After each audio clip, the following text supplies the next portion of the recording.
learnteach.com/TEFL. Classroom management. Using the board. Every classroom will have a vital resource such as a whiteboard, flip chart easel thing, electronic whiteboard, or old-fashioned blackboard, or green board for that matter. So it's important that you utilize the resources that you have, and so it's important to use the board optimally. Now, boards can be used well in an ordered fashion, or they can be used suboptimally or badly.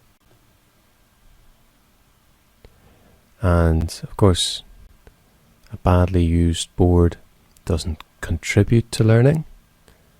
In fact, it may even hurt learning. Whereas a well-used, well-ordered board can contribute to learning and make your time and your learner's time more effective. So, how do you use the board effectively? One way to effectively use a board is to split the board into working areas. For example, a review area for that which you've covered in the previous day or the previous week, and another area for grammar and vocabulary that you might be learning that day, and the rest can be dedicated to what you're addressing this week, such as example sentences to illustrate new vocabulary, substitution tables for grammar items, or even diagrams or illustrations. Again, lists of questions for a listening exercise or for a comprehension exercise. This can be dedicated to your working area. Once more, useful items, typical items for your blackboard could be examples of vocabulary or grammar in a sentence, substitution tables for new grammar items, pictures either drawn or stuck up, or diagrams, again either drawn or stuck up, and questions for listening exercises, comprehensions, etc.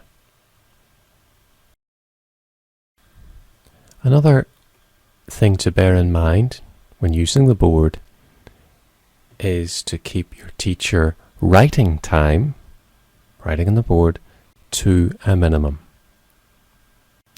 One way to do that is to plan and then write up what needs to go on the board while the students are doing something else.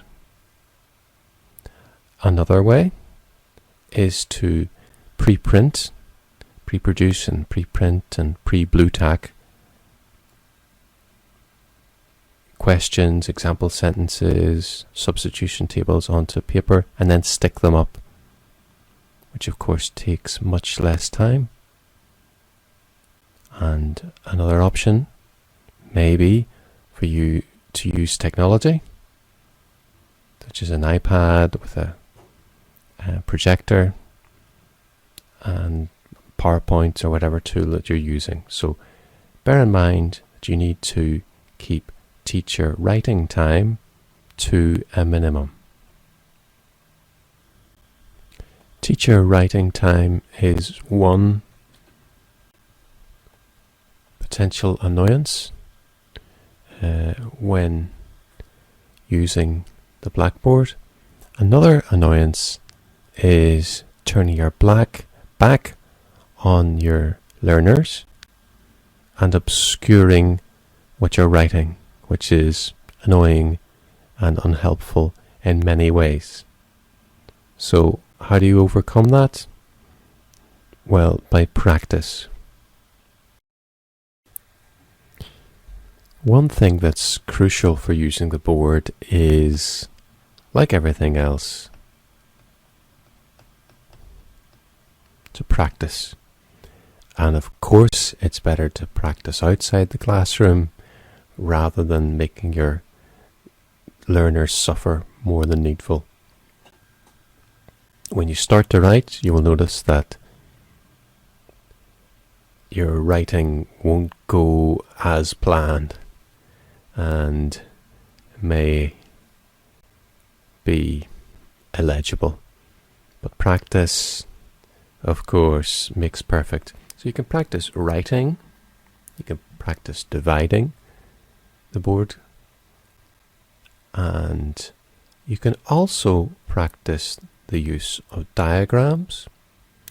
For example, in this case, present, future, past, past continuous, perfect, and the use of sketches, which can all illustrate, aid, scaffold, generally help the learners learn and help you as the teacher to facilitate or teach. So practice what you're doing, and of course practice will make perfect, and practice not only writing on the board but also drawing diagrams and sketching. Of course, it's not just the teacher that can usefully use the board. The board can be a place for the students to write, to respond to questions, perhaps to ask questions, to fill in the blanks, whatever. So the board isn't sacrosanct. If it can be usefully employed by the learners, then why not think about incorporating that into your lesson? Go to lrnteach.com/TEFL.